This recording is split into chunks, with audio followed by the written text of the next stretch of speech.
Alrighty, Alan, thank you very much. And we are down here on the starting line with Jim Head and Dylan Cromwell's parents and brother who are here this weekend. Today would have been Dylan Cromwell's birthday. For those of you who do not know the story, Dylan was a young man who was a crew member on Jim Head's race car. And this beautiful car behind us is now painted in tribute to Dylan with a great job on the back window, dedicating this season and this team to Dylan Cromwell. We lost Dylan last year in a hauler accident on the way to this race at Las Vegas Motor Speedway. Jim Head's team returned at Gainesville and went to the final round, and they are debuting this Chucky Buckler and George Paul painted race car for the rest of the season in honor of Dylan and his family, who are here today. And Jim Head is here to present the trophy to the Cromwell family for the best appearing car at the Four Wides here at Las Vegas Motor Speedway. On behalf of everybody here, this award is in honor of Dylan and what he meant to this team and this sport and the Cromwell family. We think about your son every weekend that we're here at the drag strip.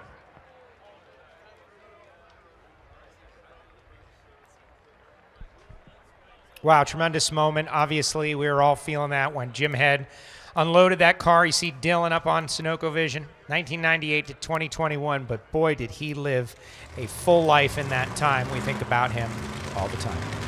Chucky Buckler, who paints all of Jim Head's cars, it's kind of an interesting dynamic because Jim sends him a body and doesn't tell him anything other than make sure my name's on the side of it. And Chucky decides the color, decides the scheme, decides everything about it.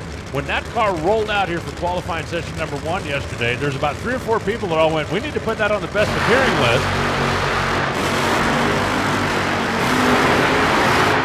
Before anybody even knew what the scheme was dedicated to. And of course, when we heard that story, I figured that thing's a lock. Chucky just does an outstanding job with all of Jim's cars.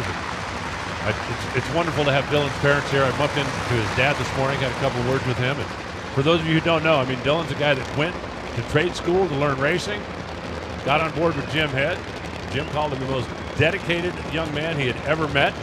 In a couple of years, he got all the way up to being like the engine builder for Jim Head down there, and that's something that you don't normally do at 19, 20 years old, a couple of years out of school, but it's just a shame that he was lost in that highway accident on the way out here at the fall race last year.